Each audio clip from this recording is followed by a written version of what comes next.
राज्य सरकारनं सीमेलगतच्या गावांमधील मराठी लोकांकरता मुख्यमंत्री वैद्यकीय सहाय्यता कक्षाच्या माध्यमातून मदत करण्याचा निर्णय घेतलाय। पण या निर्णयाला कर्नाटकच्या मुख्यमंत्री सिद्धरामय्या यांनी विरोध केलाय। त्यामुळे सीमावाद पुन्हा उफाळण्याची चिन्ह आहेत। महाराष्ट्र गवर्नमेंट ಅವರು ಮೇನ್ ಆರೋಗ್ಯ ಮಂತ್ರಿ 865 ಹಳ್ಳಿಗಳಲ್ಲಿ ಆರೋಗ್ಯ ಇಲ್ಲ ಈಗ ನಾವು ಎಲ್ಲ ಮಾಡಿದೀವಿ ಮಾತಾಡಿದ್ದೆ ನಮ್ಮ ಚೀಫ್ ಸೆಕ್ರೆಟರಿ ಎಲ್ಲ ಮಾತಾಡಿದ್ದಾರೆ ಅವರು ಕರ್ನಾಟಕದಲ್ಲಿ ಕರ್ನಾಟಕದ ಒಳಗಡೆ ಬರಬಾರದು।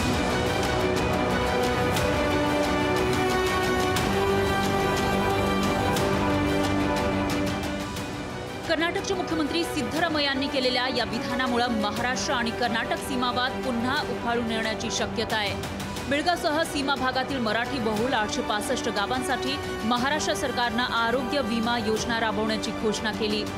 पण कर्नाटकचे मुख्यमंत्री सिद्धरामय्या यांनी महाराष्ट्राच्या सरकारी अधिकाऱ्यांनी आपल्या राज्यात प्रवेश करू नये असा इशारा दिलाय। आमच्या मुख्य सचिवांनी महाराष्ट्राच्या मुख्य सचिवांबरोबर चर्चा केली आहे। तिथल्या अधिकाऱ्यांनी कर्नाटकात येऊ नये असं कळवल्याचं सिद्धरामय्या म्हणाले। महाराष्ट्र गवर्नमेंट ಅವರು ಮೇನ್ ಆರೋಗ್ಯ ಮಂತ್ರಿ 865 ಹಳ್ಳಿಗಳಲ್ಲಿ ಆರೋಗ್ಯ ಇಲ್ಲ ಈಗ ನಾವು ಎಲ್ಲ ಮಾಡಿದೀವಿ ಮಾತಾಡಿದ್ದೆ ನಮ್ಮ ಚೀಫ್ ಸೆಕ್ರೆಟರಿ ಎಲ್ಲ ಮಾತಾಡಿದ್ದಾರೆ ಅವರು ಕರ್ನಾಟಕದಲ್ಲಿ ಕರ್ನಾಟಕದ ಒಳಗಡೆ ಬರಬಾರದು ಅಂತ ಹೇಳಿ ಮಾತಾಡಿದ್ದಾರೆ। सिद्धरामय्यांनी केलेल्या या वक्तव्यावरून पुन्हा महाराष्ट्र आणि कर्नाटक सीमावर्ती भागाचा मुद्दा तापणार आहे। अशातच माजी मुख्यमंत्री काँग्रेस नेते अशोक चव्हाण यांनी मात्र सावध भूमिका घेतली आहे। काही नवीनच राहिलेलंच नाही। देशामध्ये सर्वत्र या गोष्टी रोज सुरू आहेत आणि जसं निवडणुका जवळ येतील त्याची तीव्रता वाढत जाण्याची आम्हाला जाणीव आहे। त्यामुळे हे नवीन काही देशातल्या राजकारणाने गेल्या 4-5 वर्षात जे वळण घेतलेलं आहे हा लोकशाहीचा निच्चांक आहे। सर्वात खालच्या स्तरावर या गोष्टी देशात सुरू आहेत आणि विशेषतः निवडणुकीच्या तोंडावर या गोष्टी याच्यापेक्षा अधिक वाढतील हे चित्र आहे। शेजारच्या कर्नाटक राज्यात सत्ता असलेल्या काँग्रेसच्या मुख्यमंत्र्यानं महाराष्ट्राला इशारा दिलाय। त्यामुळे महाराष्ट्रातील काँग्रेस नेत्यांना त्यावरून प्रश्न विचारले जाऊ लागलेत। पण आपल्याला जास्त काही माहित नसल्याचं उत्तर काँग्रेसचे महाराष्ट्र अध्यक्ष नाना पटोलेंनी दिलंय। कर्नाटकच्या मुख्यमंत्र्यांनी सरकारी अधिकाऱ्यांना कर्नाटकात प्रवेश करू नये अशा प्रकारचा इशारा दिला आहे सिद्धरामय्या। कुठल्या सरकारी महाराष्ट्रातल्या सरकारी अधिकाऱ्यांनी कर्नाटकमध्ये प्रवेश करू नये अशा प्रकारचा इशारा दिला कर्नाटकच्या मुख्यमंत्र्यांनी। मला त्याचं स्टेटमेंट माहिती नाही त्यामुळे मला त्याच्यावर काही प्रतिक्रिया द्यायला। शेतकरी नेते राजू शेट्टींनी कर्नाटकच्या या भूमिकेवरून महाराष्ट्र सरकारनं केंद्र सरकारशी बोलण्याचा सल्ला दिलाय। खरं तर कर्नाटक भारतातच आहे, महाराष्ट्र भारतातच आहे आणि मुक्त संचार करण्याचा म्हणजे अधिकारी असो सामान्य नागरिक असो हा अधिकार संविधानानं आपल्याला दिलेला आहे आणि त्यामुळे अशा प्रकारचं वक्तव्य करणं हे चुकीचं आहे।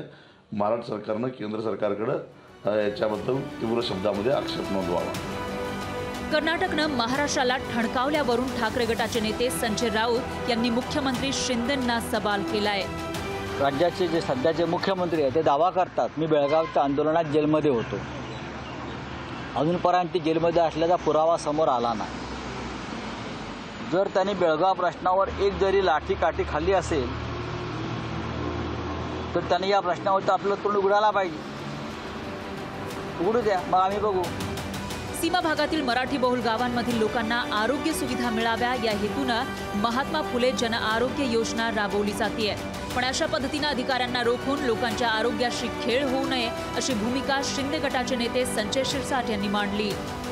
आरोग्य कोणाचंही असो ते चांगलं राहावं यासाठी सरकारने हा प्रयत्न केला। त्याला थांबवायचं जे काही काम केलंय मुख्यमंत्री साहेब निश्चित यावर बोलतील। तुम्ही बाकी गोष्टीचा लढा चालू द्या पण लोकांच्या आरोग्याशी खेळू नये असं आमचं मत असल्यामुळे मुख्यमंत्री साहेब निश्चितच त्या मुख्यमंत्री साहेबांशी बोलतील। महाराष्ट्रात उगम पावणाऱ्या कृष्णा नदीचं पाणी कर्नाटकला दिलं जातं, त्यासाठी कर्नाटक नाही म्हणत नाही। महाराष्ट्राचं पाणी चालतं तर मग महाराष्ट्राच्या आरोग्य सेवेचं कर्नाटकला वावडं का असा सवाल आता विचारला जातोय।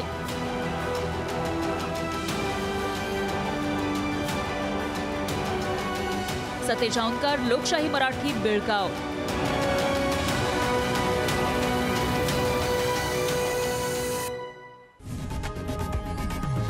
लोकशाही मराठी ऐका, पहा, जागरूक रहा।